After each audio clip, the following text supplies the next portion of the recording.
ട്രൂലൻസിന്റെ സ്ഥാനാർത്ഥിക്കൊപ്പം എന്ന പരിപാടിയിലേക്ക് എവർക്കും സ്വാഗതം.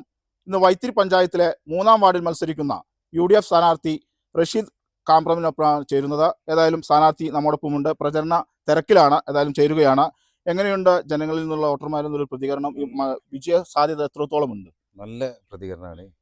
എന്തായാലും നമ്മൾ 3-ാം വാർഡ് നമ്മളെ കയ്യിലെത്തും, അതാണ് നമ്മളെ വിശ്വാസം. പ്രധാനമായും വാർഡിൽ ഒരു വാഗ്ദാനങ്ങൾ നൽകുമല്ലോ. ഏതൊക്കെ തരത്തിലുള്ള തെരഞ്ഞെടുപ്പ് വാഗ്ദാനങ്ങളാണ് നൽകുന്നത് തെരഞ്ഞെടുക്കപ്പെട്ട് കഴിഞ്ഞാൽ? അതായത് നമുക്ക് വേണ്ട ഈ മഴവെള്ളത്തിൻ്റെ പ്രശ്നങ്ങളാണ് മെയിനായിട്ട് നടക്കുന്നത്. എന്നെ കൊണ്ട് കഴിയുന്നത് ഞാൻ ചെയ്യും. ഏതായാലും യുവത്വത്തിനൊരു പ്രാതിനിധ്യം ഇത്തവണ ലഭിച്ചിട്ടുണ്ട്. എതിർ സ്ഥാനാർത്ഥിയും യുവത്വമുള്ള ഒരാളാണ്. അപ്പോൾ ആ മത്സരത്തെ എങ്ങനെയാണ് നോക്കിക്കാണുന്നത്? നോക്കിക്കാണുന്നത് വെച്ചാൽ അത് നല്ലൊരു ശക്തിയോടെ തന്നെയാണ് നമ്മൾ ഇതിന് മുന്നിട്ടിറങ്ങിയിട്ടുള്ളത്. തികഞ്ഞ വിജയപ്രതീക്ഷയിൽ തന്നെയാണ്. തീർച്ചയായിട്ടും. ഏതായാലും UDFന്റെ മറ്റു പ്രവർത്തകരുമുണ്ട്. അതായത് മുസ്ലിം ലീഗ് നേതാവായ സലീം ചേരുകയാണ്.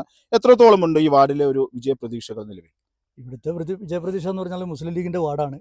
മുസ്ലിം ലീഗിന് 100% വിജയപ്രതീക്ഷയാണ്. UDF എന്ന് പറഞ്ഞാൽ ഇതിൽ ഏറ്റവും ശക്തിയായിട്ട് പിന്നെ UDFന്റെ വൈത്തിരി പഞ്ചായത്തിലെ ഏറ്റവും ശക്തമായ വാർഡാണ് ഈ വാർഡ്, 3-ാം വാർഡ്. കഴിഞ്ഞ 25 വർഷമായിട്ട് LDF ആണ് വൈത്തിരി ഗ്രാമപഞ്ചായത്ത് ഭരിക്കുന്നത്. അപ്പോൾ പൊതുവെയുള്ള ഇത്തവണ എങ്ങനെയായിരിക്കും ഭരണമാറ്റം ഉണ്ടാകുന്ന ഒരു സാധ്യതയുണ്ടോ? തീർച്ചയായിട്ടും 100% ഭരണമാറ്റം ഉണ്ടാവും. ഞങ്ങൾ 15 വാർഡിലും നല്ല രീതിയിലുള്ള പ്രവർത്തനങ്ങളാണ് ഞങ്ങൾ കാഴ്ചവെക്കുന്നത്. UDFനെ സംബന്ധിച്ചിടത്തോളം 15 വാർഡും UDF പിടിക്കും എന്നുള്ളതാണ് UDFന്റെ വിശ്വാസവും അതിനനുസരിച്ചുള്ള പ്രവർത്തനങ്ങളും. വളരെ നല്ല രീതിയിലുള്ള പ്രവർത്തനങ്ങളാണ് ഇതുവരെ ഞങ്ങൾ കാഴ്ചവെച്ചിട്ടുള്ളത്. ഞങ്ങൾ ഒരു ശരിക്കും പറയുകയാണെന്നുണ്ടെങ്കിൽ വളരെ സിസ്റ്റമാറ്റിക് ആയിട്ടുള്ള ഒരു പ്രവർത്തനത്തോടെയാണ് UDF മുന്നോട്ട് പോയിക്കൊണ്ടിരിക്കുന്നത്. ഏതായാലും വ്യത്യസ്ത തലങ്ങളിലൂടെയാണ് പ്രചരണങ്ങളൊക്കെ മുന്നോട്ട് പോകുന്നത്. അപ്പോൾ വോട്ടർമാരിൽ കാണുന്ന സ്ഥാനാർത്ഥിക്ക് അനുകൂലമായ ഒരു സാഹചര്യങ്ങൾ നിലവിലുണ്ടോ? തീർച്ചയായിട്ടും ഉണ്ട്. ഞങ്ങൾ ശുഭപ്രതീക്ഷയോടുകൂടി തന്നെയാണ് മുന്നോട്ട് പോയിക്കൊണ്ടിരിക്കുന്നത്.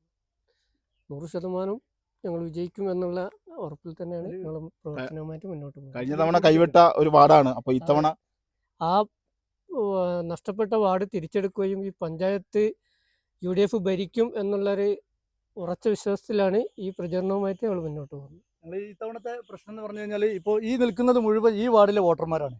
മറ്റ് സ്ഥാനാർത്ഥികളെ കൂടെയൊക്കെ വരുന്നത് പുറത്തു നിന്നുള്ള ആളുകൾ വന്നുകൊണ്ടാണ് ഈ തെരഞ്ഞെടുപ്പിനെ നേരിട്ടുകൊണ്ടിരിക്കുന്നത്. ഇവിടെ ഇന്ന് ഈ നിൽക്കുന്ന ഈ കൂട്ടത്തിലുള്ള എല്ലാവരും ഈ 3-ാം വാർഡിലെ വോട്ടർമാരും ഈ 3-ാം വാർഡിലെ സ്ഥാനാർത്ഥികളോടൊപ്പം ഉള്ളവരാണ്. ഏതായാലും യുവത്വത്തിന് പ്രാതിനിധ്യം നൽകിക്കൊണ്ട് ഒരു സ്ഥാനാർത്ഥിയെ UDF അണിനിരത്തി ചിട്ടയായ പ്രവർത്തനത്തിലൂടെ കഴിഞ്ഞ തവണ കൈവിട്ട വാർഡ് ഇത്തവണ തിരിച്ചുപിടിക്കുക എന്നൊരു ലക്ഷ്യത്തോടു കൂടി തന്നെയാണ് UDF സ്ഥാനാർത്ഥി റഷീദും അദ്ദേഹത്തിന്റെ സഹപ്രവർത്തകരും വോട്ടഭ്യർത്ഥിച്ച് മുന്നേറുന്നതായാലും